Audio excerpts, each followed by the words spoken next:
بسم الله الرحمن الرحيم. السلام عليكم ورحمة الله وبركاته. الحمد لله وبه نستعين. أشهد أن لا إله إلا الله وحده لا شريك له وأشهد أن محمدا عبده ورسوله ونصلي ونسلم على هذا النبي الكريم سيد المرسلين وعلى آله وصحبه أجمعين. أما بعد، أيها المؤمنون اتقوا الله، أوصيكم وإياي بتقوى الله، faqad fazal muttaqun. Muslimin dan muslimat, mudah-mudahan dirahmati Allah Subhanahu wa taala. Di dalam sebuah hadis an Anas bin Malik radhiyallahu anhu qala balagha Abdullah bin Salam maqdamu Rasulillah sallallahu alaihi wasallam al-Madinah فأتاه فقال إني سائلك عن ثلاث لا يعلمهن إلا نبي. قال ما أول أشراط الساعة وما أول طعام يأكله أهل الجنة ومن أي شيء ينزع الولد إلى أبيه ومن أي شيء ينزع إلى أخواله. فقال رسول الله صلى الله عليه وسلم خبرني بهن آنفا جبريل. فقال عبد الله ذاك عدو اليهود من الملائكة. فقال رسول الله صلى الله عليه وسلم أما أول أشراط الساعة فنار تحشر الناس من المشرق إلى المغرب وأما أول طعام يأكله أهل الجنة فزيادة كبد حوت وأما الشبه في الولد فإن الرجل إذا غشي المرأة فسبقها ماؤه كان الشبه له وإذا سبق ماؤها كان الشبه لها.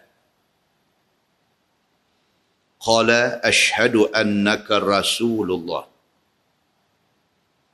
ثم قال يا رسول الله إن اليهود قوم بهت فاسألهم عني قبل أن يعلموا بإسلامي إن علموا بإسلامي بهتوني عندك.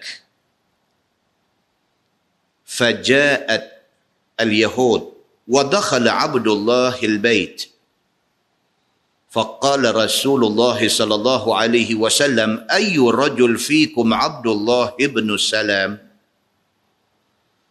قالوا أعلمنا وابن أعلمنا وأخيرنا وابن أخيرنا. فقال رسول الله صلى الله عليه وسلم أفرأيتم إن أسلم عبد الله؟ قالوا أعاذه الله من ذلك. فخرج عبد الله إليهم فقال أشهد أن لا إله إلا الله وأشهد أن محمد رسول الله. فقالوا شرنا وابن شرنا وتنقصوه.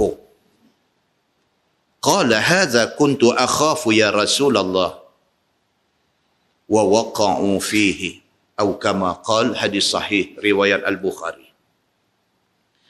Daripada Anas bin Malik radhiyallahu an,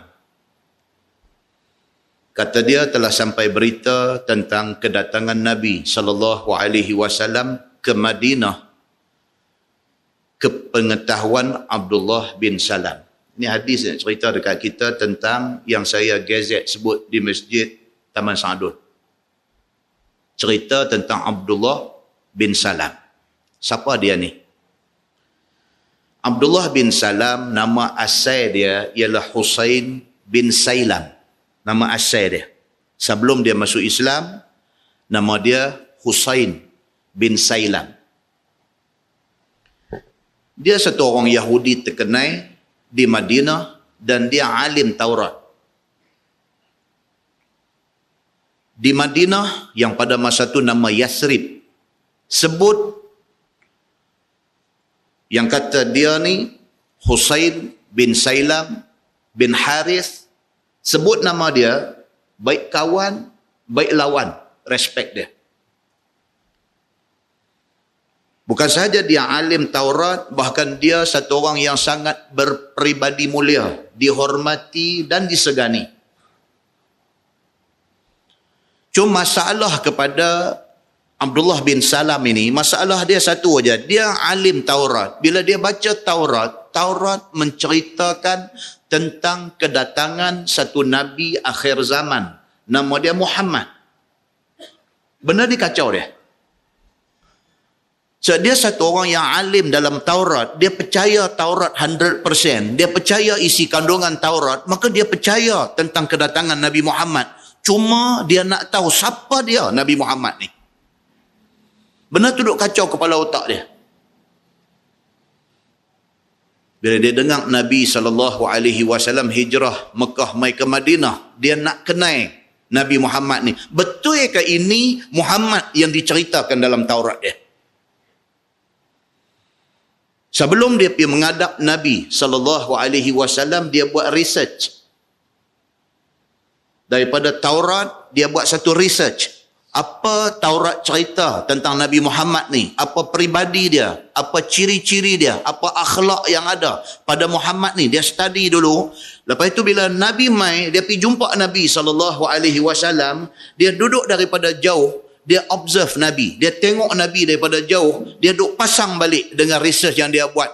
Exactly inilah Muhammad.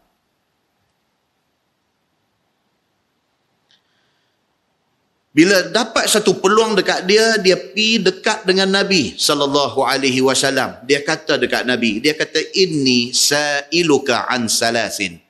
Dia kata, aku nak tanya engkau 3 benda.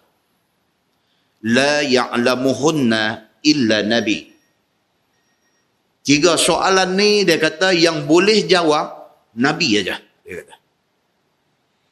Maknanya dia nak test Muhammad ni yang mai daripada Makkah ni, yang orang duk kata dia Nabi ni, betul ke dia Nabi?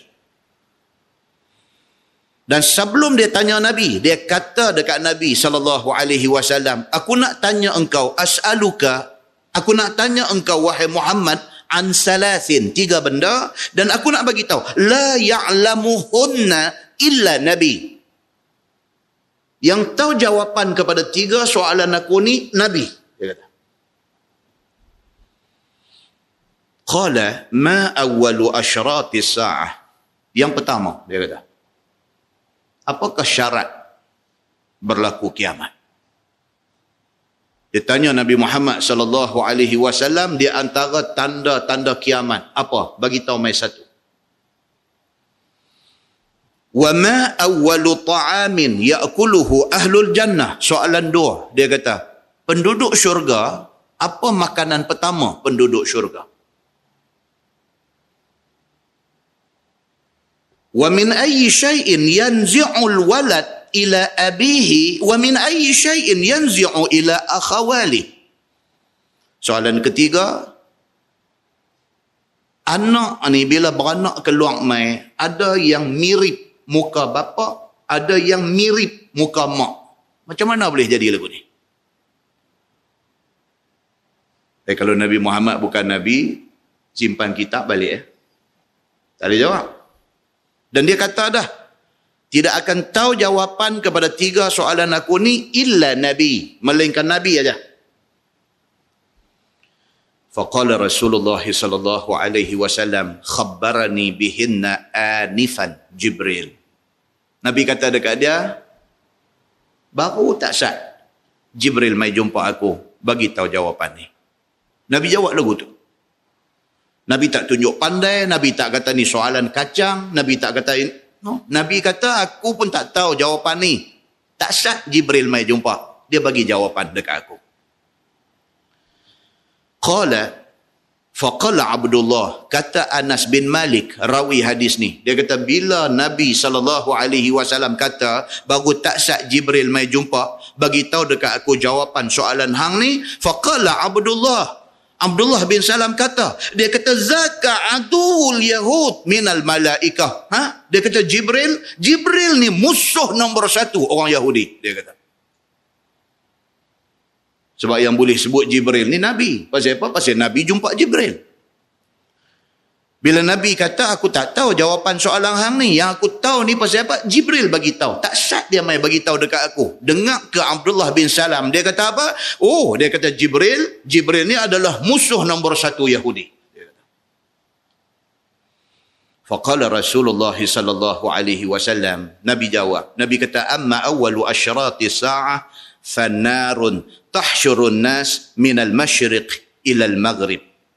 Nabi kata di antara syarat nak jadi kiamat ialah akan muncul satu api besar. Akan terbit mai di atas muka bumi ini satu nar, satu api besar. Yang api ni tahsyurun nas minal masyriq ilal maghrib. Dia bila muncul keluar, dia ligan. Dia hambat orang ramai ni daripada dia start belah timur, dia hambat, lari manusia yang hidup pada zaman tu sampai ke sebelah barat.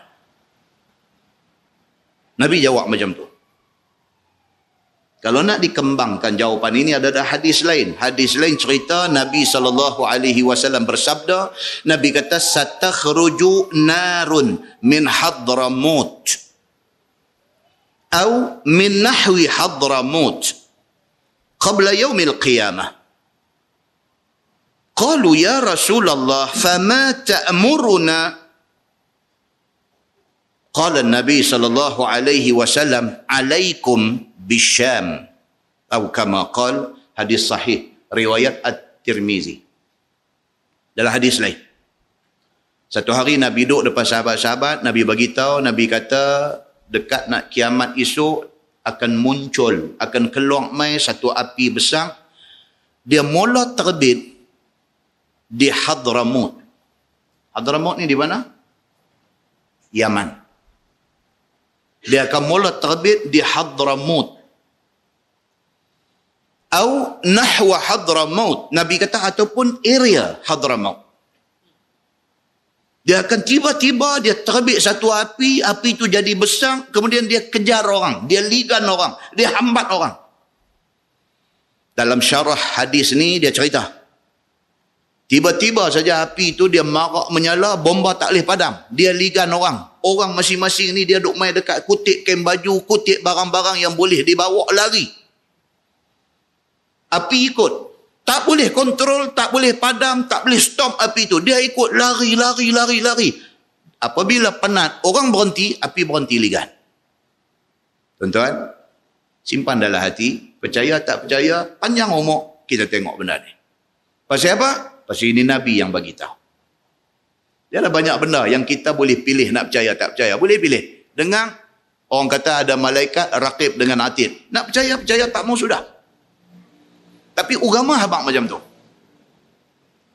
Kita dengar cerita kata orang mati masuk kubur, nasib tak baik. Dia kena himpit dengan kubur. Kita duk pergi tengok pengkebumian, kita tengok lubang kubur, kita duk fikir macam mana dia nak himpit. Nak percaya, tak mau sudah. Tapi Nabi habaq macam tu. Benda agama bukan satu benda kita boleh pergi cekak baju orang paksa suruh percaya. Benda agama bukan satu benda yang kita boleh pergi ugut orang suruh percaya. Benda ni soal keimanan. Hang pilih nak percaya, mudah-mudahan hang selamat. Hang tak mau percaya, tunggu akibat. Agama very simple. Dia tidak paksa kita. La ikraha fid din, qad tabayyana ar-rusydu minal ghayy. Tidak ada paksa dalam agama. Maksudnya apa? Hang tak mau beriman, tidak boleh paksa.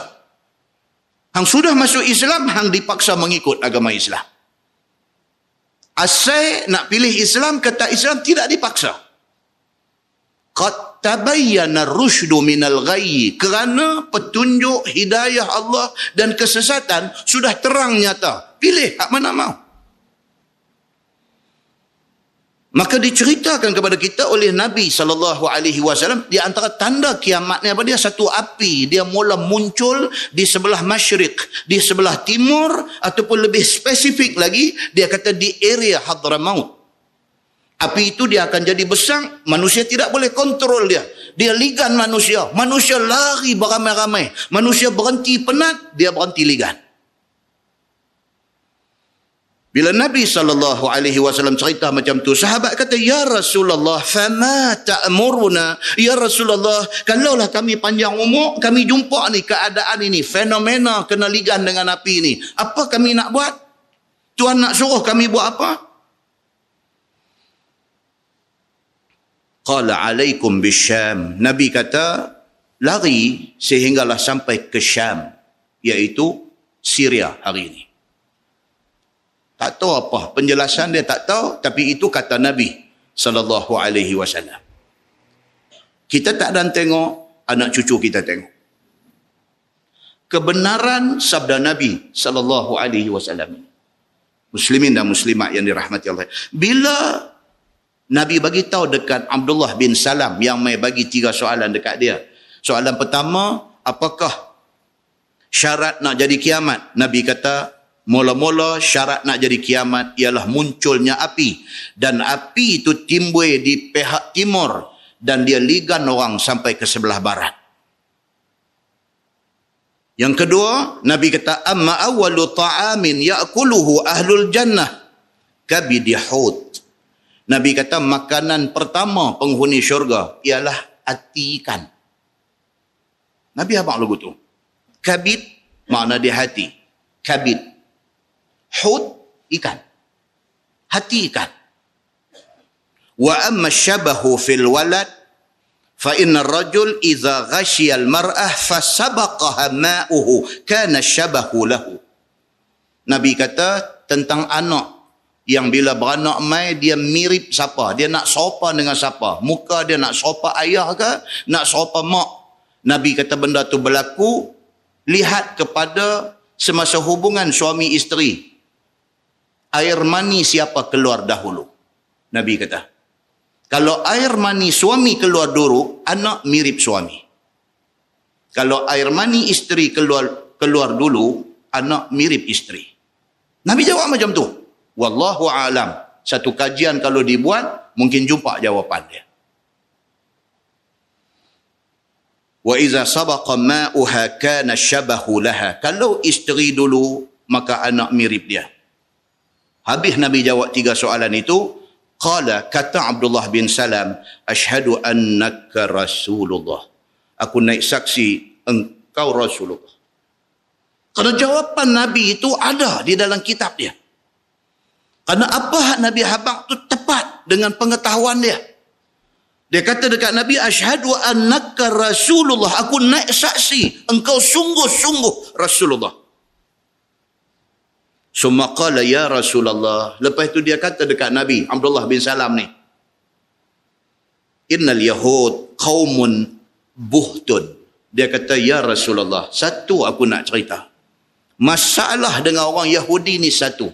Depa ni qaumun buhtun. Depa ni adalah satu kaum teruk. Depa ni suka bohong dan depa suka menuduh orang. Ini yang kata buhtun. Depa ni adalah satu kaum yang cukup kuat bohong. Seminit dia boleh bohong orang. Kalau tengok dalam kamus Arab yang kata buhtun ini, dia kata bohong dengan sengaja. Setengah orang dia bohong bila terkapit. Bila dia tersepit, dia bohong. Macam budak-budak, bila dia tersepit, dia cakap bohong. Pasal apa? Nak selamat diri dia. Tapi Yahudi, dia tak tunggu dia tersepit. Dia tak tunggu dia dalam keadaan kena kapit. Dalam keadaan biasa, dia boleh bohong. Itu yang dikatakan buhtun.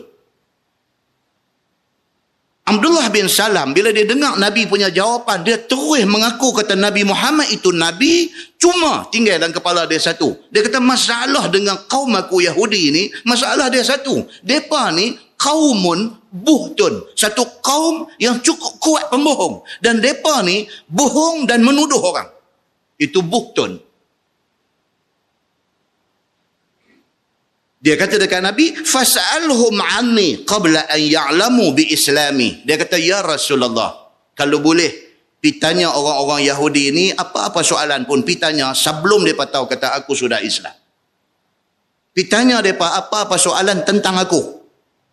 Sebelum mereka tahu kata aku Islam, dengar jawapan mereka macam mana. Lepas tu mereka tahu kata aku masuk Islam, tanya mereka soalan yang sama. Hang boleh dengar mereka cakap lagu lain. Ini Yahudi. Dia kata, ini kaum aku, bangsa aku kenal mereka. Wa in alimu bi islami bahatuni indak. Tapi bila mereka tahu kata aku dah masuk Islam, mereka nanti pembohongan terang-terang. Dia kata dekat Nabi SAW, faja'at al-yahud. Tak lama lepas duk bercakap ni, sekumpulan Yahudi mai rumah Nabi. Mereka pun mai nak berkenalan, nak kenal dengan Nabi. Nabi baru hijrah daripada Mekah mai ke Madinah. Mai, mereka ramai-ramai. Mereka tak tahu, kata telah mendahului mereka. Abdullah bin Salam sudah ada di rumah Nabi. Mereka tak tahu. Mereka mai satu puak. Wa dakhala Abdullahil bait. Nabi bila tengok Yahudi mai satu geng, dia kata dekat Abdullah bin Salam, masuklah rumah duduk, tak apa. Aku nak tanya mereka. Faqala Rasulullah sallallahu alaihi wasallam, ayyu rajul fikum Abdullah ibn Salam. Bila masuk Yahudi ni, Nabi tanya mereka. Nabi kata, aku nak tanya hampa satu soalan. Hampa kenal dak Abdullah bin Salam ni? Ataupun nama sebenarnya Husin bin Sailam? Hampa kenal dak Abdullah bin Salam ataupun Husin bin Sailam ni? Hampa kenal dak dia ni? Dia ni siapa? Siapa dia ni? Qalu. Jawab Yahudi hak mai ni, depa kata a'lamuna wa ibnu a'lamina wa akhyaruna wa ibnu akhyarina. Oh, dia kata ini Abdullah bin Salam orang hebat dalam masyarakat kami. Oh, hang nak kenal Abdullah bin Salam, sayang dia tak mai dengan kami. Tapi Abdullah bin Salam ni, dia ni a'lamuna, orang yang paling berpengetahuan di kalangan kami, wa ibnu a'lamina, dan anak kepada orang berilmu dalam masyarakat kami. Puji, angkat naik. Wa akhyaruna, dalam masyarakat kami dialah manusia paling baik, paling bagus. Wa ibnu akhyarina, dan anak kepada orang bagus-bagus. Itu Abdullah bin Salam.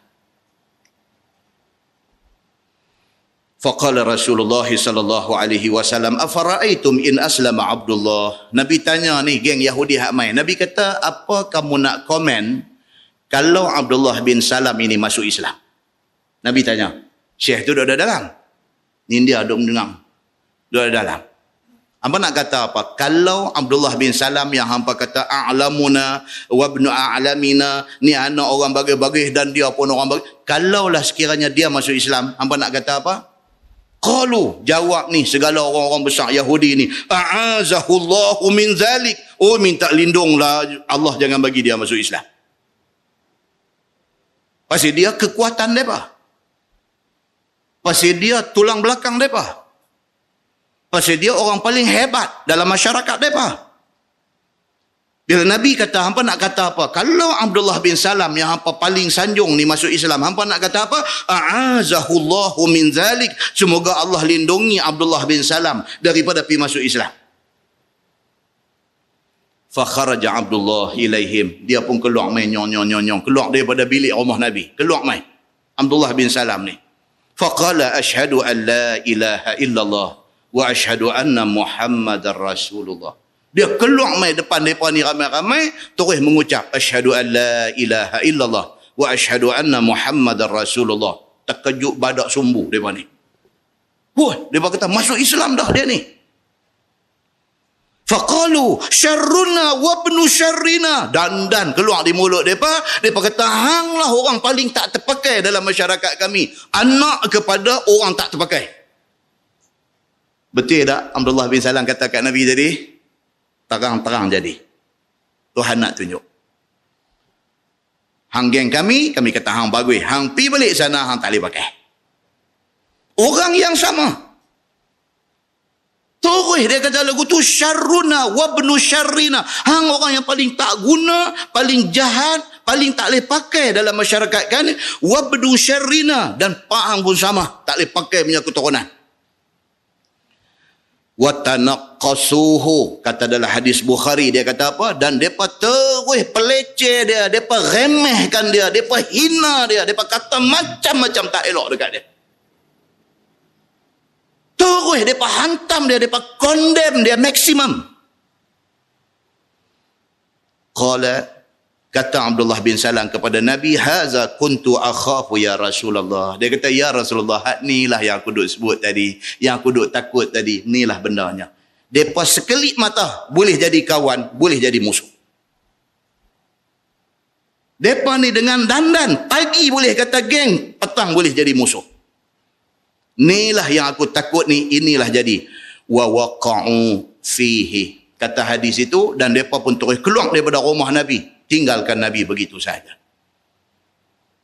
Muslimin dan muslimat yang dirahmati Allah sekalian. Ini cerita yang berlaku pada zaman Nabi SAW. Kita ambil iktibar. Kita berdiri di atas kebenaran. Kebenaran itu apa dia? Quran dan hadis Nabi. Kita bukan suka dekat orang, bukan kita sokong satu orang kerana lain daripada agama. Kita suka, kita sokong, kita kerana agama. Kerana Allah Subhanahu wa ta'ala. Jangan kerana lain, kerana kita boleh jadi. Macam mana yang jadi kepada orang-orang Yahudi ni. Apabila mereka tahu Abdullah bin Salam sudah tinggal agama mereka, ikut agama Nabi SAW dengan dandan, mereka tolak dia daripada menjadi orang yang disanjung oleh mereka. Mudah-mudahan muqaddimah itu memberi manfaat kepada kita insya-Allah. Kita menggunakan Bahrul Mazi jilid 19. Bahrul Mazi jilid 19 muka surat 225. Tajuk bab fir rukhsah fil lubsil hamra. Itu bab yang datang pada menyatakan membicarakan maaf memakai pakaian merah. Dia nak abang kata pakai baju merah tak salah. Ketahuilah saudaraku, bermula pakaian merah itu harus bagi laki-laki ataupun perempuan memakainya. Dia kata baju merah ni tak kira. Laki-laki perempuan nak pakai-pakai. Tak ada larangan baju merah. Ketahuilah saudaraku, bermula pakaian merah itu harus bagi laki-laki atau perempuan untuk memakainya. Bermula dalil yang menunjukkan harus memakainya itu ialah perbuatan Nabi SAW dalam hadis At-Tirmizi. Dia nak bagi tahu kata Nabi pernah pakai baju merah. Kalau Ustaz Samsuri main pakai jubah merah kasar. Kan? Kasar. Ada satu sahabat jumpa saya di Masjid Negeri Pulau Pinang. Lepas raya itu. Saya pergi semayang maghrib. Pakai baju batik.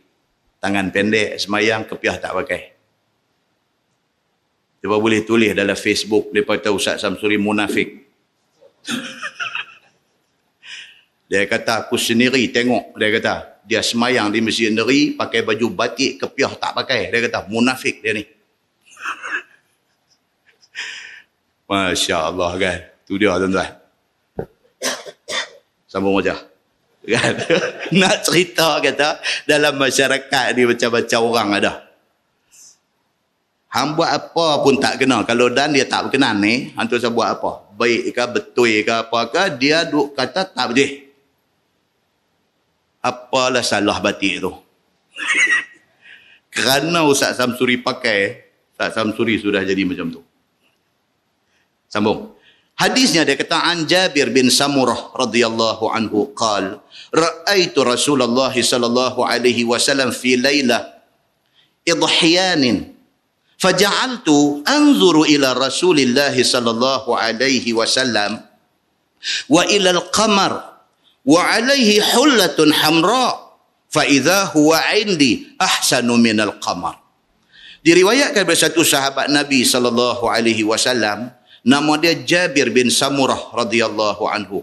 Kata dia telah melihat aku akan Nabi sallallahu alaihi wasallam pada satu malam yang terang, maka jadilah aku memandang kepada Nabi sallallahu alaihi wasallam itu dan kepada bulan. Dia ni satu malam dia kata dia terserempak dengan Nabi.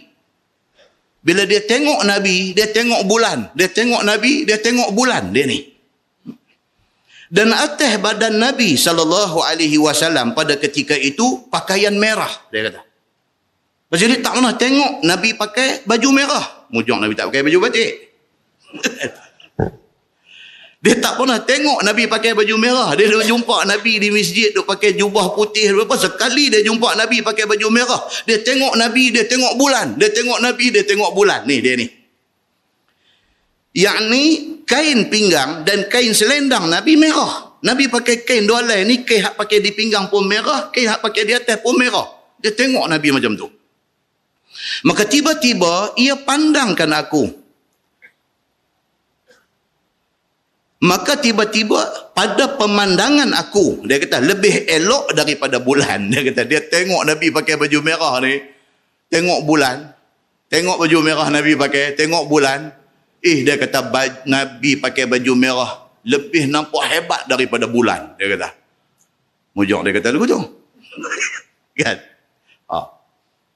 Dia tak pernah tengok Nabi pakai baju merah. Tak pernah tengok. Dia tengok baju putih. Baju apa tak jumpa Nabi pakai baju merah. Dia kata segak betul Nabi pakai baju merah. Perasaan dia kata kalau nak banding segak Nabi dengan baju merah tu dengan bulan, dia kata segak Nabi lagi. Dia kata. Kalau kata lagu tu kat saya boleh dengar jugalah. Kan? Duk tengok di masjid, duk pakai baju jubah putih apa semua. Aku tersampak dia di masjid Naria itu handsome betul. Boleh dengar juga. Kan? Munafik dia bagi kat saya. Kata At-Tirmizi, dan pada bab ini ada riwayat daripada Al-Bara dan daripada Abi Juhaifah. Dan katanya lagi bermula hadis ini hasan lagi gharib dan tiada ketahui akan dia daripada hadis Al-Ash'as ini. Baik, kemudian tajuk baru dia kata bab fi saubil akhdar, iaitu bab pada menyatakan hadis yang membicarakan pakaian hijau, pakai baju hijau pula. Ketahuilah saudaraku, apabila engkau lihat satu orang pakai baju hijau, maka tidaklah dikatakan dia orang berbuat bid'ah. Jangan, dia kata tengok dia pakai baju hijau, kata dia ni bid'ah, betul hidup pakai baju hijau. Latisat. Kerana pakaian yang demikian itu diharuskan oleh syarak. Benda tu tak salah. Yang habis duk hukum dia pasal apa? Begitu. Bermula dalil yang menunjukkan hadis itu ialah hadis yang dikeluarkan oleh Imam At-Tirmizi. Kata dia an Abi Rimsah radhiyallahu anhu qala ra'aitu Rasulullah sallallahu alaihi wasallam wa alaihi burdani akhbarani. Diriwayat kepada satu sahabat Nabi SAW, nama dia Abi Rimsah radhiyallahu anhu. Kata dia, aku lihat Nabi SAW atas tubuhnya dua helai kain ragi berjalur-jalur hijau. Dia kata dia tersampak dengan Nabi. Nabi pakai dua helai kain color hijau. Satu riwayat kata berjalur hijau. Begitu. Maka satu jadi selendang dan satu jadi kain pinggang. Kata At-Tirmizi, ini hadis hasan lagi gharib. Tunjuk kata Nabi pernah pakai baju warna hijau. Begitu. Kemudian bab fisaubil aswad. Itu bab yang datang pada menyatakan hadis tentang pakaian hitam. Ini pula baju hitam pula. Ketahuilah saudaraku, apabila satu orang pakai pakaian hitam, maka tidaklah dia menjadi salah pada syarak. Tuan-tuan, kita ni, dia nak abangkan kita moral daripada hadis ini. Pengajaran daripada hadis ni apa dia? Boleh tak boleh, betul tak betul, tengok pada nas. Quran kata apa, hadis kata apa. Kalau Quran tidak larang, hadis tidak larang, jangan kita hukum satu-satu orang tu sebagai tak betul. Biar kita ni kira last kali merujuk kepada agama punya cerita. Jangan suka hati kita nak kata dekat siapa-siapa. Muslimin dan muslimat yang dirahmati Allah sekalian. Dan tiada pula ia bernama orang yang membuat bid'ah kerana memakai pakaian hitam itu. Kerana tengok dia pakai baju hitam, kata hang apa pakai macam Cina mampu. Dia kata lagu tu. Dah, manusia hari ni mulut rapuh. Dia nak kata apa, suka hati dia lah. Dia nak kata apa pun, dia bukan ambil insurans mulut dia. Kan? Sedap hati lah, sedap mulut dia nak kata kat siapa pun. Betul tak betul, orang tegur dia, kata ni hang dia bercakap macam ni. Hang tak takut ke esok hang cari pasal di mahsyar esok? Dia kata kalau jadi pasal aku jawab Ui, dia ingat apa mahsyar ni? Dia ingat padang mahsyar ni macam padang maksiat Langkawi ke apa? Dia tak heran. Yang Quran kata illa ladaihi raqibun atid, melainkan di kiri kanan ni ada malaikat raqib dan atid. Tulis. Hang jaga pukul 3 pagi, pergi duduk depan internet, pergi duduk type macam-macam cerita, dia tulis tak? Dia tulis. Setiap kalimah, setiap perkataan yang hang tulis itu hang kena jawab di depan Allah Subhanahu wa taala. Betul kalau hang ikhlas nak nasihat orang, mudah-mudahan dapat pahala. Kalau tak betul, jawab di sana. Muslimin dan muslimat yang dirahmati Allah sekalian. Kerana pakaian yang demikian itu ada diperbuat oleh Nabi sallallahu alaihi wasallam. Nabi biasa pakai baju color hitam. Maka perbuatan Nabi sallallahu alaihi wasallam itu menunjukkan atas ketiadaan salah memakainya. Bila Nabi biasa pakai baju hitam, Nabi tidak larang pakai baju hitam, bermakna tidak salah. Begitu. Kalau Nabi pernah pakai, kemudiannya ada satu hadis kata Nabi larang, maka hak Nabi pakai itu cancel. Pakai hak kata tak boleh pula. Kalau tidak ada nas mai melarang benda tu jalan.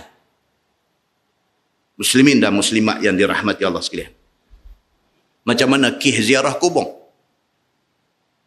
Nabi kata, qad nahaitukum an ziyaratil kubur. Ala fazuruha.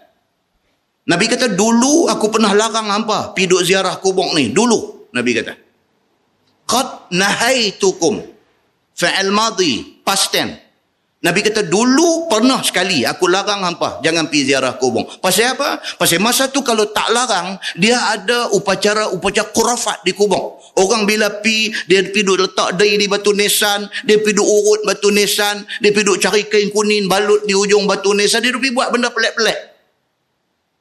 Bila wujudnya benda-benda macam tu, Nabi larang. Tahu sapi? Pasal apa? Kalau bagi pi jadi benda-benda karut macam ni. Bila masyarakat dah mula celek ilmu, dah mula reti bahawa kubur bukan tempat duk pergi buat benda-benda karut macam tu, Nabi kata ala fazuruha. Tapi lah ni larangan itu sudah ditarik balik. Pilah ziarah kubur. Pasal apa? Orang dah reti adab-adab ziarah kubur. Maknanya satu benda yang pernah Nabi buat, Nabi larang. Maknanya tak boleh lagi. Bila Nabi kata okey, okey balik. Dia bergantung kepada nas. Bermula perbuatan Nabi SAW pakai baju hitam itu tersebut dalam hadis At-Tirmizi. Kata dia an Aisyah radhiyallahu anha qalat akhraja Nabi SAW zata ghadah wa alaihi mirqun min sya'rin aswad. Diriwayatkan bersatu isteri Nabi SAW yang sangat dikasihinya. Nama dia Aisyah radhiyallahu anha. Aisyah tu dia tulis Fatimah. Tuan-tuan tolong perbetul. Nama dia Aisyah radhiyallahu anha.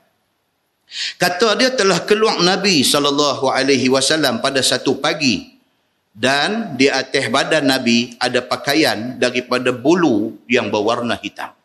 Nabi biasa pakai pakaian yang dibuat daripada wool, daripada bulu warnanya hitam. Nabi biasa pakai. Bermakna tidak ada hadis yang melarang selepas itu baju hitam boleh pakai. Begitu. Kata At-Tirmizi, ini hadis hasan, lagi gharib, lagi sahih. Tajuk bab fi saubil asfar. Cerita tentang baju kuning. Ni baju kuning ni tak baca dah. Kita dah baca banyak kali dah di Masjid Negeri, tak payah baca. Habis jilid yang ke-19, tapi kuliah tak habis lagi. Terus sambung jilid 20. Tuan-tuan tengok jilid 20 adalah sambungan kepada tajuk di jilid 19. Siapa yang ada kitab Jawi ni, tengok jilid 20. Jilid 20 dia mula dengan bab fi karahiyati taza'fur wal khuluf lirrijal. Itu bab yang datang pada menyatakan hadis yang menunjukkan tegah pakai pakaian yang berlumuk dengan warna kuning. Kuning lagi. Nah, abang kata, tak usah pakailah. Begitu. Tak usah baca, tuan-tuan tengok sebelah lagi. Bab fi karahiyatil harir wad dibaj. Itu bab yang datang pada menceritakan tentang tegah memakai sutra halus dan kasar. Baca dah lagi di Masjid Negeri? Baca dah. Cerita sutera ni boleh tak boleh pakai? Tak boleh pakai. Jadi, tak usah baca dah. Kalau baca lagi, tuan-tuan kata, Ustaz Samsuri lah dah tak ada modal. Bukan tak ada modal, tajuk ni dia ada ulang. Jadi kita langkah. Tuan-tuan buka muka surat 5. Dia kata bab ma jaa anna Allah Ta'ala yuhibbu an yara asara ni'matihi ala 'abdihi. Ini baca. Itu bab yang datang pada menyatakan hadis yang membicarakan bahawasanya Allah Subhanahu wa Ta'ala suka dia bahawa melihat bekas nikmatnya ke atas hamba-Nya. Ni tajuk. Allah Subhanahu wa Ta'ala dia suka kalau dia bagi dekat kita rezeki, dia nak tengok kita menikmati rezeki itu. Dia takdirkan kita dapat gaji 5,000 sebulan. Dia nak tengok kita pakai wajah sebiji. Dia nak tengok. Ini maksud tajuk tu sebelum kita baca. Allah rezekikan kepada kita sebulan 10,000. Dia nak tengok kita ni boleh pakai Harrier sebiji. Jangan duk biar orang bukan Islam saja duk pakai Harrier, X5 dan sebagainya. Orang Islam yang Allah rezekikan kepada dia nikmat yang lebih, pakai. Ni tajuk dia. Dia nak abang yang tu. Cuma jangan melampau-lampau. Gaji 10,000 pergi bawa keluar Ferrari sebiji. Yang tu lah naik ferry saja. Jangan sampai macam tu. Itu dia panggil beyond kita punya kemampuan. Within kita punya kemampuan, tidak salah. Ni tajuk dia. Dia nak abang tu. Dalam ayat kita selalu baca, dia kata apa? Bi ni'mati rabbika fahaddis. Adapun dengan nikmat Tuhan engkau yang Tuhan bagi kepada engkau, fahaddis, ceritakanlah. Cerita maksudnya bukan suruh biar abang, aku bulan ni masuk 25,000. Bukan suruh abang yang tu. Maksudnya cara hidup kita menceritakan rezeki yang Allah bagi kepada kita. Begitu. Cuba kita baca. Ketahuilah saudaraku, apabila dikurniakan Allah akan dikau nikmat yang patut dizahirkan dia. Tuhan bagi satu nikmat. Dan harus menzahirkannya pada syarak. Kita boleh tunjuk dalam lingkungan yang diharuskan. Serta tidak membawa kepada takabur kerana menzahirkannya itu. Dan apabila kita zahirkan nikmat itu, kita tak jadi takabur, zahirkan. Tapi kalau jadi takabur, jangan. Kalau kita rasa tak jadi takabur, tak ada apa, Masya Allah, jalan. Satu orang kaya di Penang ni tanya saya. Dia kata, Ustaz, nak tanya Ustaz lah. Saya nak pergi haji. Saya kata, Alhamdulillah, ahlan wa sahlan biduyufir rahman. Dah. Dia dah. Saya ambil package 100,000. Dia kata. Alhamdulillah. Saya kata kat dia, duit ada. Jadi saya pergi laki bini 200,000. Masya Allah. Saya kata kat dia. Saya ambil pula satu kereta untuk tempoh beberapa hari daripada pergi ke Arafah, mai ke Muzdalifah, nak mai ke Mina, lepas tu nak balik ke Mekah. Beberapa hari itu saya bayar lagi 25,000 untuk naik kereta dua laki bini aja. Jadi total saya belanja 225,000. Tak apa ke Ustaz? Dia tanya saya, tak apa ke lagu tu? Sebelum saya jawab, dia tambah sikit lagi. Dia kata, tapi Ustaz, saya bukan nak cakap besar. Dia kata, tapi saya ada duit lah. Dia kata. Dan duit saya halal. Saya dapat melalui menyaga. Dia kata. Menyaga saya buat halal. Dia kata. Cuma nak abang kat Ustaz, masa zaman saya merapu dulu. Dia kata. Zaman saya merapu dulu, satu malam saya biasa habis 100,000. Yang tu saya takut lah dengar. Zaman saya merapu dulu, dia kata satu malam saya biasa habis 100,000. Jadi Alhamdulillah Allah Ta'ala pun bagi macam ni. Alhamdulillah Ustaz, saya syukur. Alhamdulillah. Satu keluarga, anak bini. Alhamdulillah dia kata. Bila nak buat haji ni, ibadat kemuncak dalam rukun Islam ni, dia kata, saya duk fikir kalau saya belanja kecil, saya takut saya salah, dia kata. Pasal untuk seronok hang boleh belanja satu malam 100,000 untuk nak pergi buat ibadat kemuncak Islam. nak bayar 100,000. Saya fikir yang tu yang saya ambil pakej ni. Wa amma bi ni'mati rabbika fahaddits. Itulah nak tanya ustaz macam mana. Saya kata pi Tak salah ke ustaz? Tak tahulah salah tak salah, pergi buat haji elok-elok lah saya kata. Tak tahu nak kata salah tak salah, tapi hang pergi buat haji elok-elok lah. Mana nak tahu hang pergi dapat satu haji mabrur, Tuhan bagi dekat hang kayaumi waladathu ummuh. Jadi hang ni macam satu budak baru beranak daripada perut mak hang. Pergilah buat bagi elok. Terima kasih Ustaz. Dia kata, siapakah orang itu tidak boleh diceritakan. Kan?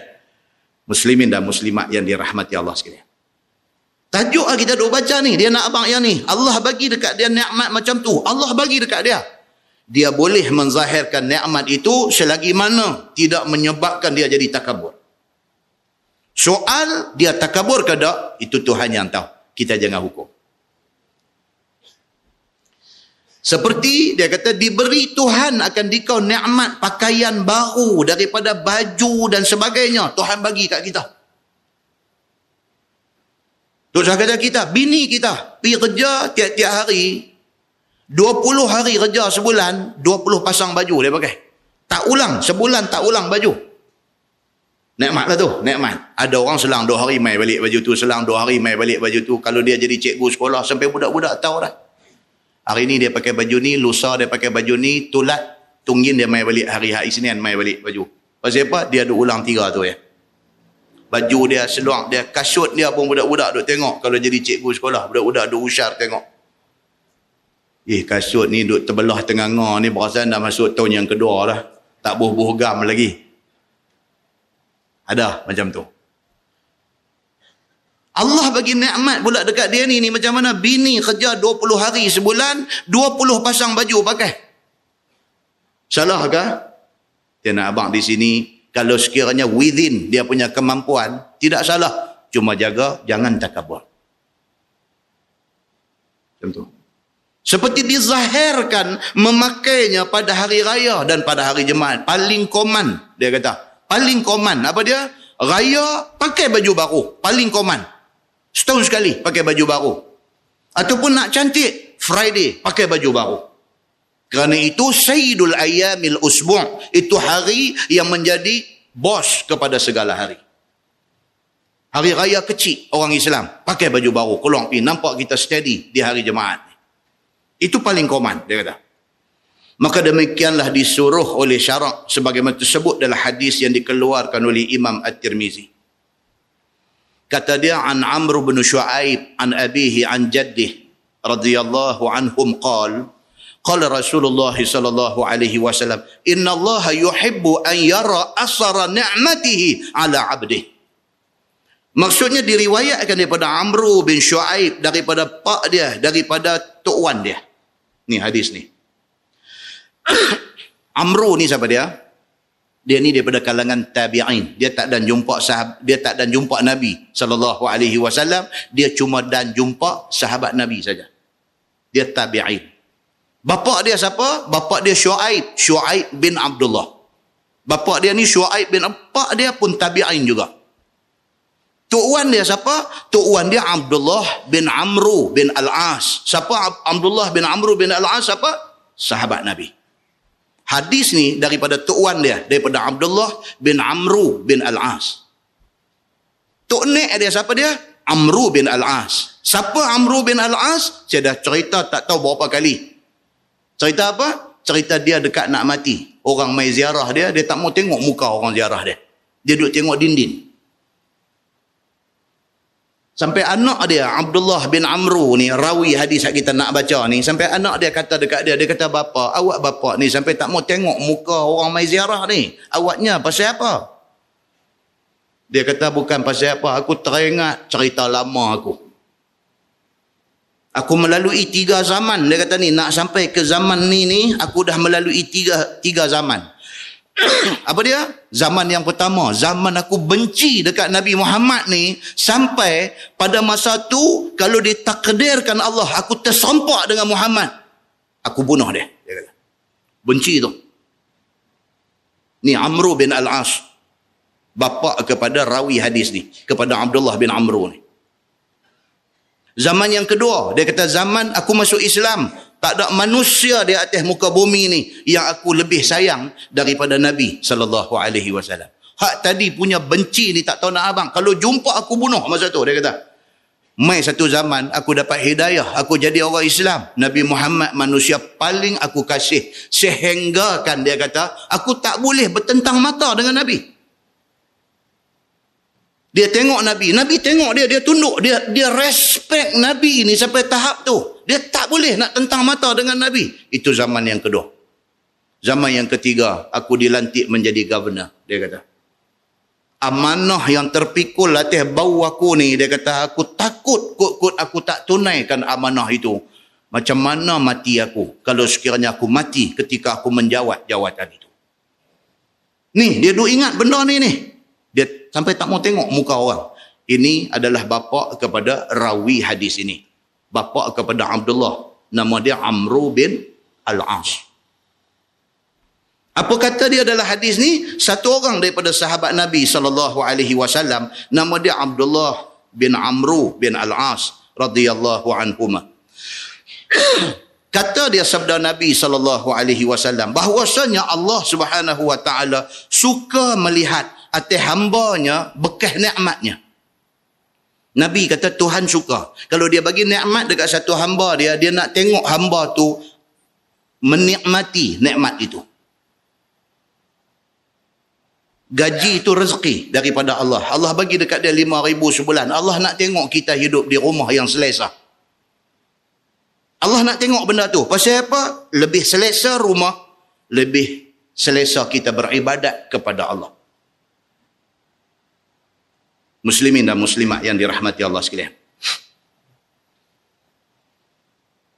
Kata dia, kata At-Tirmizi, dan pada bab ini ada riwayat daripada Abil Ahwas dan daripada bapaknya dan daripada Imran bin Husain dan Abdullah bin Mas'ud. Ini hadis hasan, dia kata. Tajuk baru, bab fil khuffil aswad.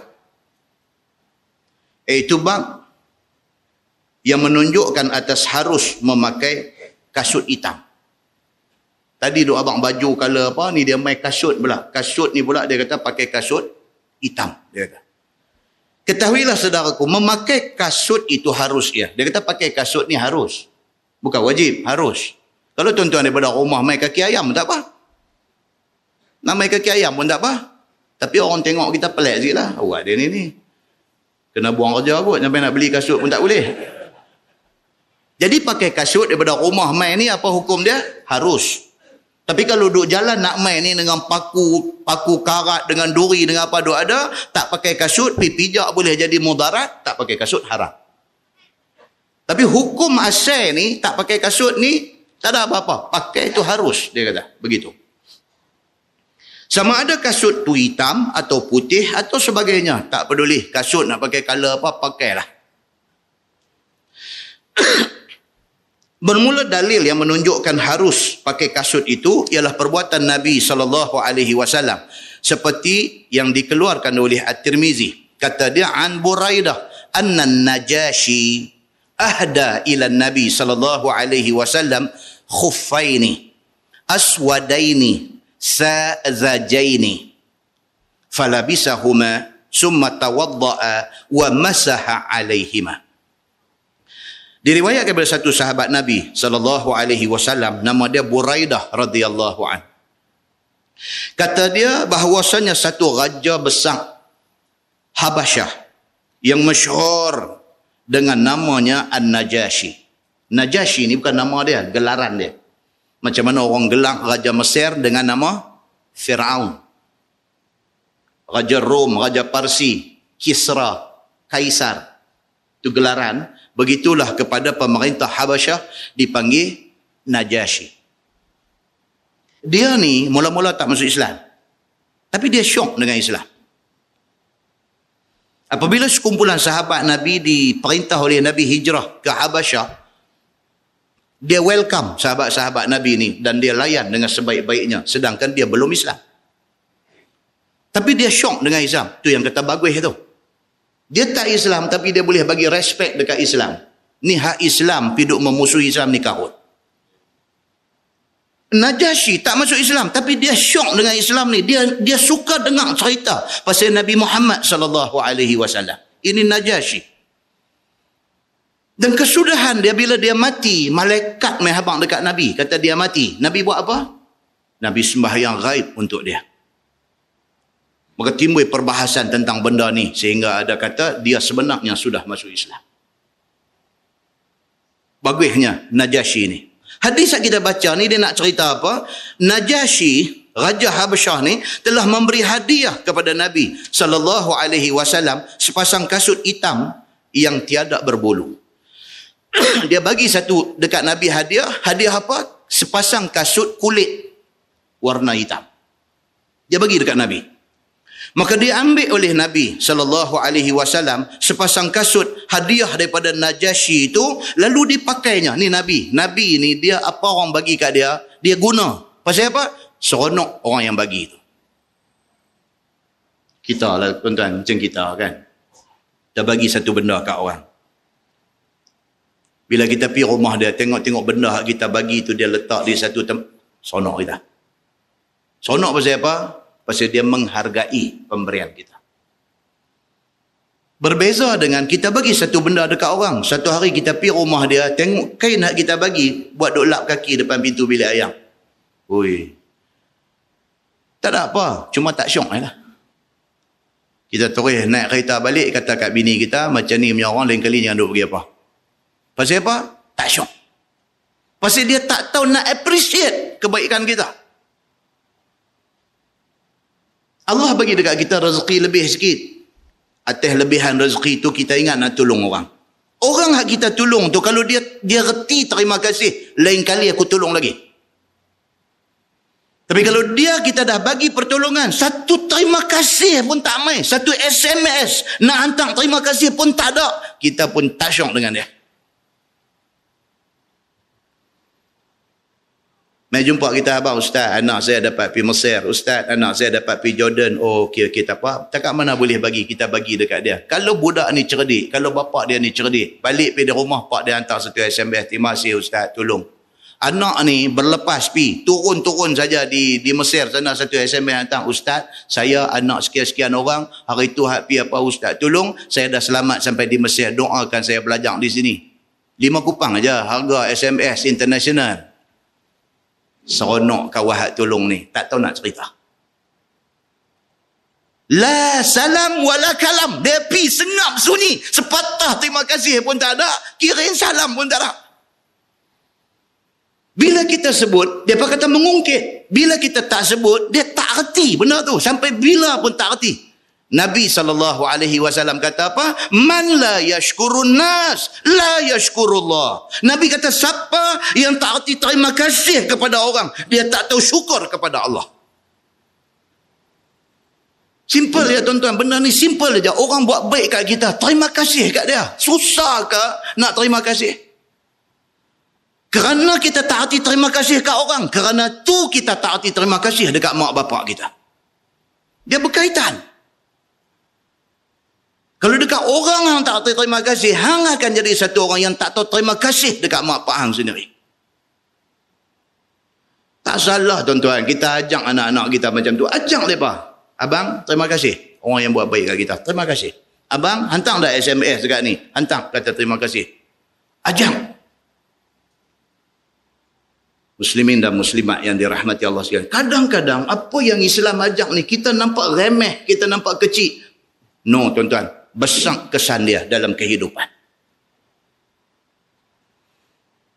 Syekh Abdullah bin Salam tadi, bila dia dah dapat dah hidayah, dia mengucap asyhadu an la ilaha illallah wa asyhadu anna Muhammadar Rasulullah. Dia mengucap di depan Nabi SAW.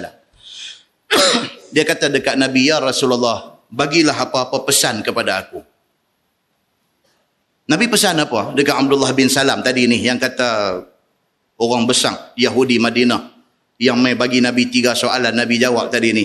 Apa Nabi pesan dekat dia? Nabi kata, wahai Abdullah bin Salam, 3 benda Nabi kata. Yang pertama, afsyus salam. Nabi kata, hang jumpa siapa pun lepas ni, Assalamualaikum. Kecil tak benda tu? Kecil aja, tapi Nabi ajak. Nabi ajak kepada siapa? Kepada orang bodoh ke? Roi, Abdullah bin Salam alim kitab Taurat. Tapi Nabi ajak dekat dia benda tu, benda kecil aja. Apa dia? Jumpa siapa pun, afsyus salam, sebarkan salam. Orang seronok jumpa kita, ceria kita ni, jumpa siapa pun, Assalamualaikum. Macam mana Nabi dengan sahabat-sahabat. Abu Bakar As-Siddiq kata apa? Kami ni sampai tak dapat peluang untuk nak bagi salam dekat Nabi. Pasal Nabi duk bagi salam dulu dekat kami. Sahabat sampai menyorok balik tiang, balik dinding, balik apa. Tunggu Nabi mai pasal nak bagi salam. Pasal apa? Kalau tak menyorok, Nabi bagi dulu. Nabi macam tu. Dia mendahului orang dalam hal khairat, dalam hal kebaikan. Bagi salam itu khairat, itu benda kebaikan.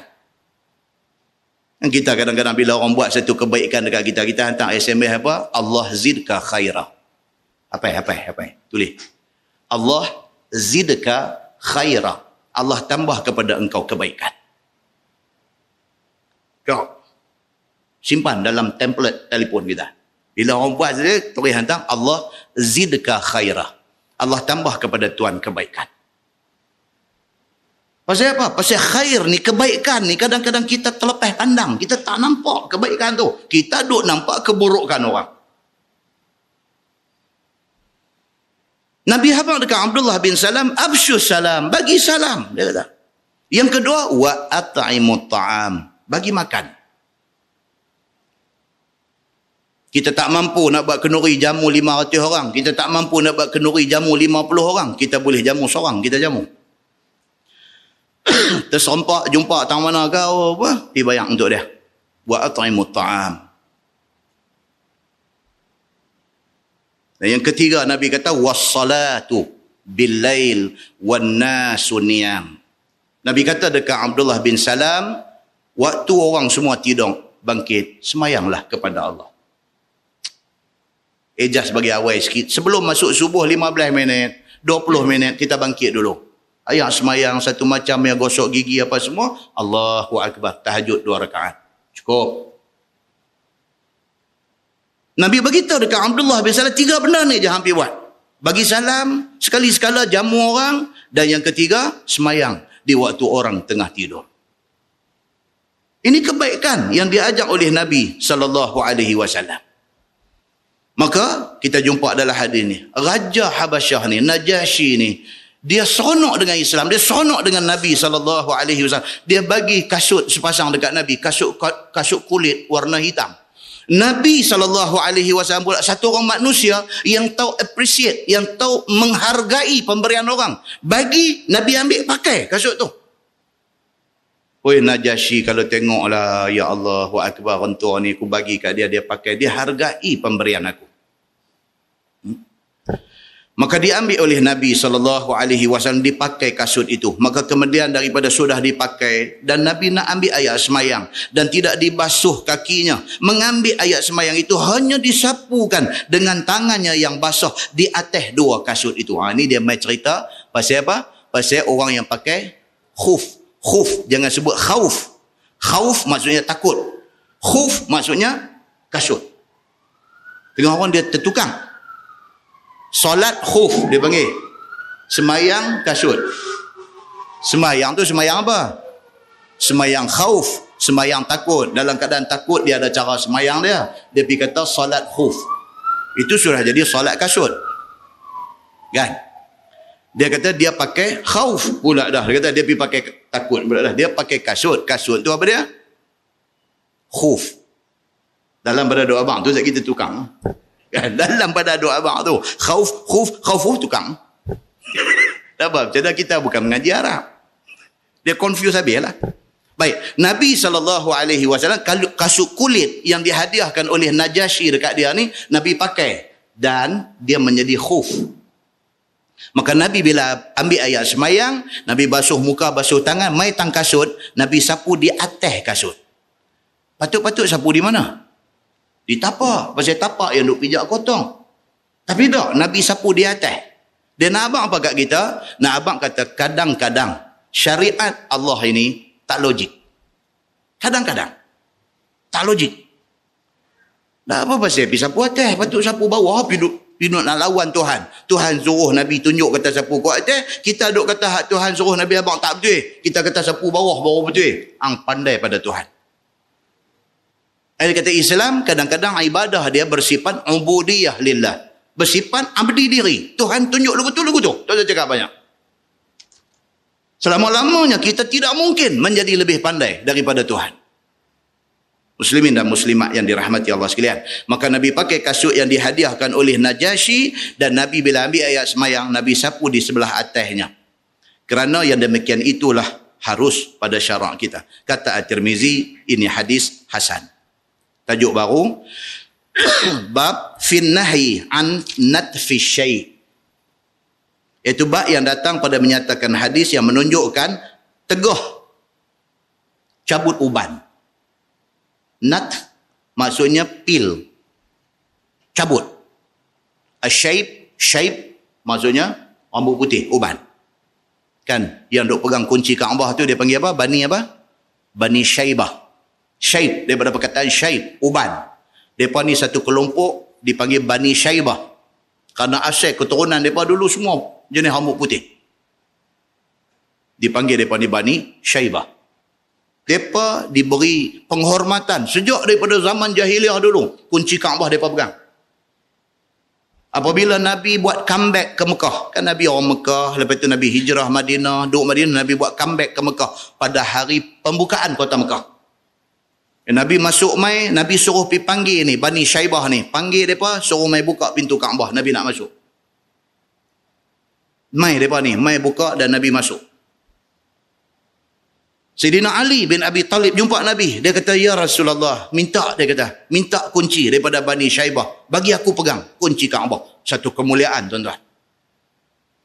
Minta daripada mereka. Mereka pun bukan orang Islam. Mereka tak Islam lagi. Minta kunci. Aku pegang.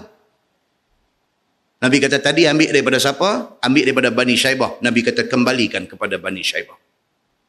Kerana budi baik Nabi itu, Bani Syaibah masuk Islam. Kerana tu je. Kerana kita tak Islam. Nabi boleh respect kita. Terharu. Mereka ni. Mai ketua Bani Syaibah ni. Masuk Islam di depan Nabi. Bila ketua masuk, ekor semua masuk. Muslimin dan muslimat yang dirahmati Allah. Kita pasal apa kita tak boleh mengaji benda-benda ni. Daripada Quran, hadis dan sirah. Pasal apa? Pasal apa kita suka mengambil pendekatan bermusuhan. Kita suka mengambil jalan ketegangan. Pasal apa kita jadi macam tu? Pasal apa kita tidak boleh sudut-sudut, tak boleh tengok sudut-sudut yang cantik macam ni. Yang Nabi duk tunjuk kat kita ni. Ketahuilah saudaraku, apa adalah pekerjaan mencabut uban kepala, mencabut uban janggut itu satu pekerjaan yang ditegah syarak, dia kata. Agama tak lagi. Pergi saja tengok uban naik ni, panggil anak, panggil cucu cabut selai sekupang. Budak lah tak mahu dah. Sekupang dia kata, apa tuan sekupang nak beli apa? Tuan selai RM1. Dia apa boleh demand macam tu kat kita? Kita pun tengok pimai-pimai, ingat ada aku tak sampai 50 lai. Okey lah, okey. RM50 lepas kat dia. Apa akibat ni cabut uban ni? Cuba kita baca. Kerana ialah seolah-olahnya menghilangkan cahaya kehormatan orang Islam. Uban ni rupanya satu nur yang Allah bagi kepada orang Islam. Hang cabut dia sama macam hang buang cahaya itu daripada diri hang. Maka jangan seseorang itu apabila telah tumbuh uban sama ada di janggut, sehelai dua dan sebagainya, maka dicabut akan dia. Maka siapa mencabut, maka memperbuat dia akan barang yang ditegah syarak. Itu dia. Siapa pergi cabut uban ni, dia buat satu benda yang dilarang oleh Nabi SAW. Bermula dalil yang menunjukkan atas tegah itu adalah hadis yang dikeluarkan oleh Imam At-Tirmizi. Kata dia, an Amru bin Shu'aib an abihi an jaddih. Anna Nabi SAW naha an natfi syaib wa qala innahu nurul muslim. Diriwayatkan daripada Amru bin Shu'aib, daripada bapa dia, daripada tuan dia, bahawasanya Nabi SAW menegah ia daripada cabut uban. Nabi larang, tak bagi cabut uban ni. Dan sabda Nabi SAW pada memuji uban itu, kata dia bahawasanya uban itu cahaya bagi orang yang Islam. Cahaya bagi orang Islam. Dia ada dua macam manusia ni tuan-tuan. Dia punya kesimpulan dia macam ni aja. Dia apa pun dia tak puas hati. Ni kata manusia. Apa pun yang dia tak puas hati. Tuhan bagi dekat dia baik punya janggut, dia cukong selang sehari. Tuhan tak bagi kat dia janggut tumbuh, dia lumuk ubat namanya naik kuning muka. Hak Tuhan bagi janggut nak pergi buang, hak Tuhan tak bagi lagu nak bagi suruh tumbuh, manusia. Hak Tuhan bagi dekat dia, dia keturunan daripada tok wan dia, pak dia dulu umur sampai 70, rambut duk hitam. Tanya dia, tok wan selek ke rambut ni? Selek kepala otak dia kata, rambut aku memang lagu ni. Dia kata, rambut dia hitam. La ilaha illallah. Dia punya teringin. Dia pergi duk cari putih sapu. Nak pergi nampak dia tu, nampak mecut.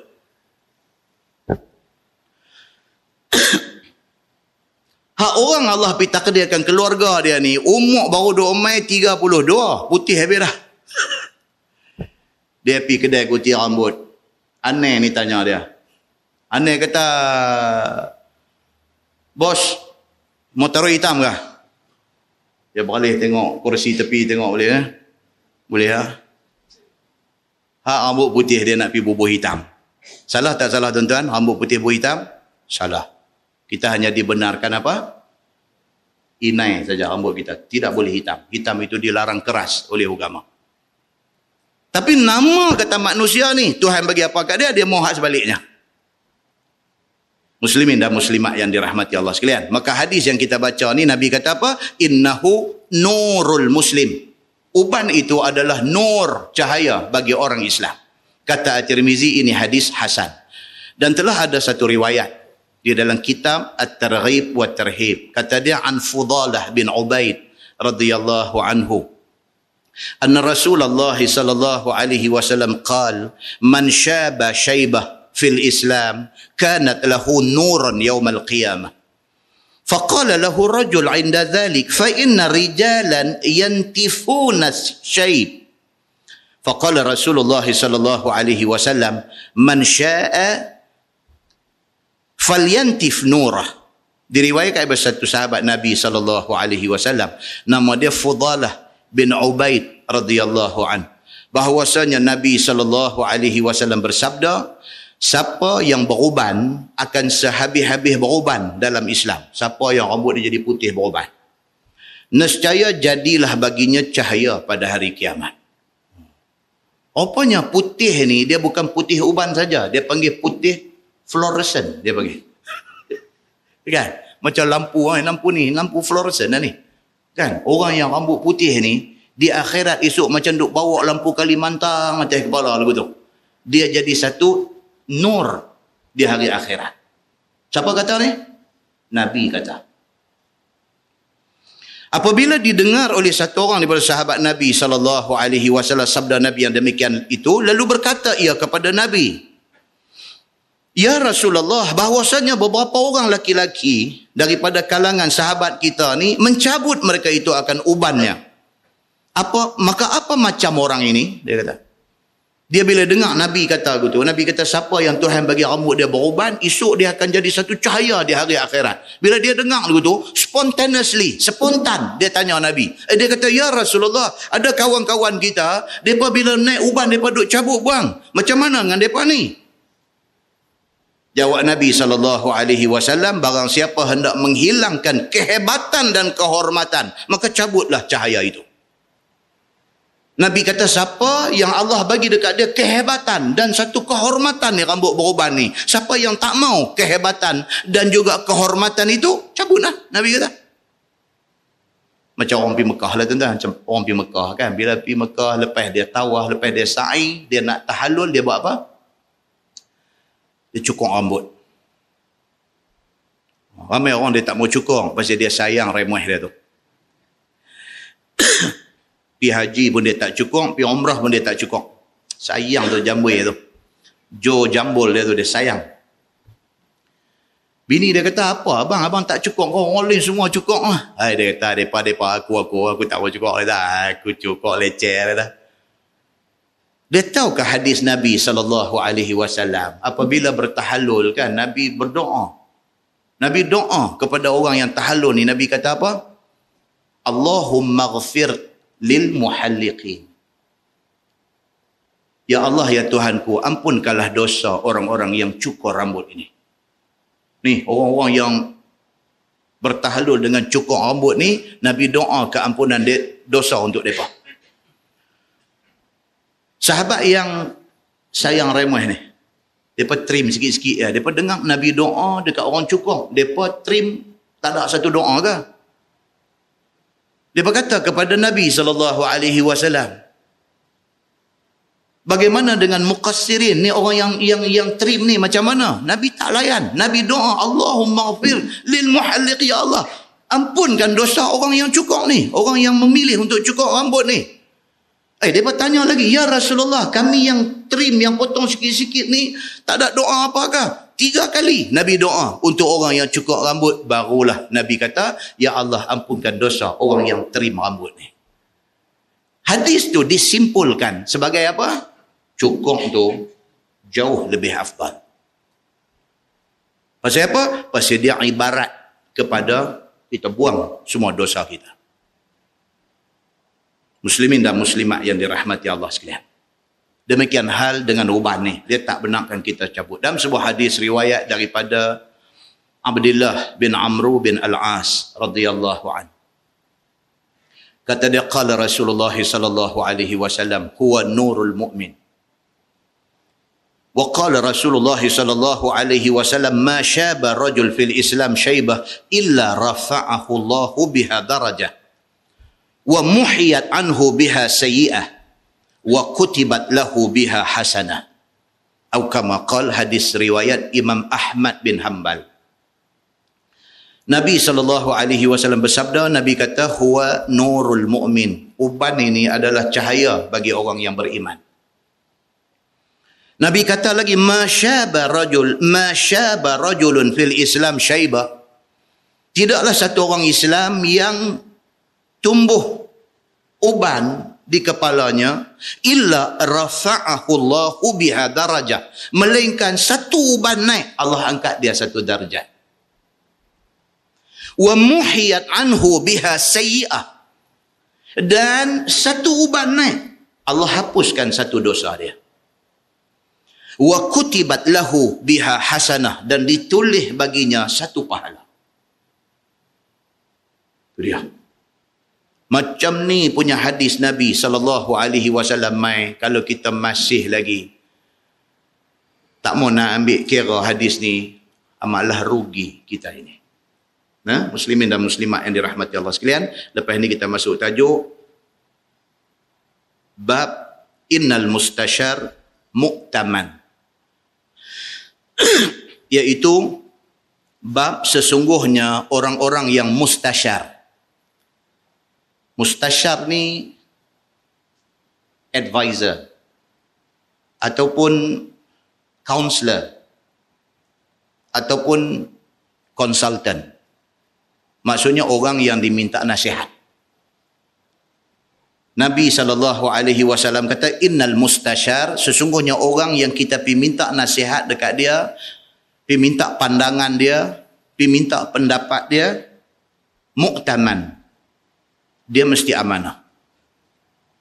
Tuan-tuan kan, tuan-tuan, kita duduk dalam masyarakat ni, kita ada banyak masalah. Nak merongkai masalah kita ni, kita kena cari satu orang yang boleh tolong rongkai. Orang yang kita pilih itu tentu orang yang kita respect. Dia tak betul. Kita ada masalah rumah tangga, kita pergi cari mak kita, ayah kita. Pasal apa? Kita respect dia. Kita ada masalah tentang hukum-hukum agama, kita pergi cari satu ustaz. Ustaz kita cari itu, pasal apa kita cari dia? Pasal kita respect dia. Maka Islam kata apa? Innal mustasyar, sesungguhnya orang yang diminta nasihat, diminta pandangan itu mu'taman, dia mesti kena amanah. Dia tak boleh jawab kerana kepentingan, tak boleh. Dia kena jawab amanah ilmu Allah Subhanahu wa ta'ala.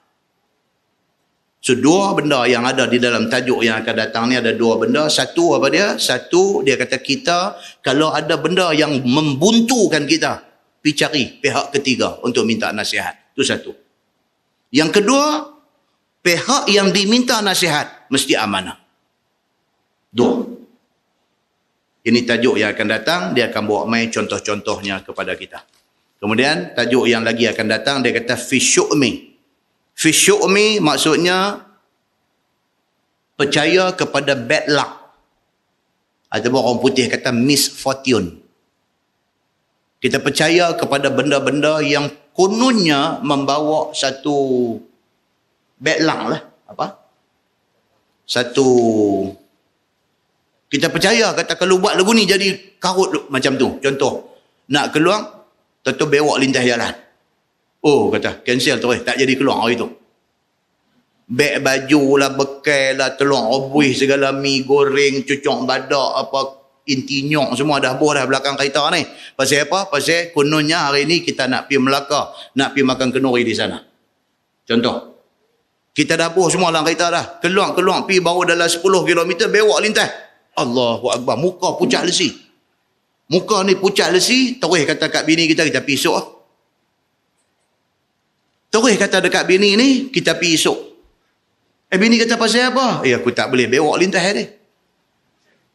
Bini kata bewak lintas, biar pergi kat bewak lah. Dia mungkin nak pergi rumah sepupu dia ke apa-apa balik sana. Tak ada kena mengena dengan kita nak pergi Melaka. Oh, dia kata tak boleh. Dia kata aku yang ni satu aku tak boleh lupa. Dia kata yang ni pesan daripada siapa nu dia abang dulu ni. Kalau hang nak pergi mana-mana musafir jauh ni jangan bewak lintas. Bewak lintas hang gagah pergi juga memang nak jadi satu benda. Dia percaya benda tu. Yang ni lah yang dia panggil asyu'mu. Ni. Asyu'mu. Ataupun dia kata bab fi asyu'mi. Percaya kepada misfortune, kepada bad luck, kepada apa akan jadi kalau ada benda macam ni. Ada kematian dalam rumah dia, ambil dah mayat bapak dia ke siapa ke, ambil letak elok-elok dah. Mai satu kucing hitam lintas mayat tu, dia ni pucat. Dia kata awak hang ni pasal apa ni? Awak hang pasal apa ni? Dia kata aku tak boleh ni, kucing lintas langkah mayat tadi. Dia nak buat macam mana? Depa halau dia daripada sana tadi, dia terkejut, dia lompat lah. Dah aku kalau dia tak hitam tak apa, pasal dia hitam, kata. Agak tuan-tuan lah. Ada tak ada orang yang percaya lagu ni dalam masyarakat kita? Ada tuan-tuan. Ada. Kalau tak ada, Nabi tak akan bagi tahu hadis ni kat kita. Pasal ada Nabi bagi tahu. Pasal Nabi nak stop buang kepercayaan yang orang putih kata superstition and belief. Kepercayaan karut marut. Banyak. Kalau nak dicontohkan banyak. Percaya ni apa akibat dia? Tajuk yang akan datang insya-Allah. Tertangguh dengan tasbih kafarah dan suratul As. Subhanakallahumma wa bihamdik. Asyhadu an la ilaha illa anta astaghfiruka. Bismillahirrahmanirrahim. Wa yas. Innal insana lafi khusr illa allazina amanu wa amilus salihati wa tawassaw bil haqq. Allahumma salli ala Muhammadin fil awwalin wal akhirin. وسلم رضي الله تبارك وتعالى عن سادتنا أصحاب سيدنا رسول الله أجمعين. بسم الله الرحمن الرحيم. الحمد لله رب العالمين حمدا يوافي نعمه ويكافئ مزيده. يا ربنا لك الحمد كما ينبغي لجلال وجهك الكريم وعظيم سلطانك. رضينا بالله ربا وبالإسلام دينا وبمحمد نبيا ورسولا. اللهم افتح علينا فتوح العارفين وارزقنا فهم النبيين بجاه خاتم المرسلين. اللهم فقهنا في الدين وعلمنا التأويل واهدنا صراطك المستقيم. اللهم أرنا الحق حقا وارزقنا اتباعه وأرنا الباطل باطلا وارزقنا اجتنابه. اللهم اجعل جمعنا جمعا مرحوما وتفرقنا من بعده تفرقا معصوما. وصلى الله على محمد وعلى آله وصحبه وسلم والحمد لله رب العالمين. السلام عليكم.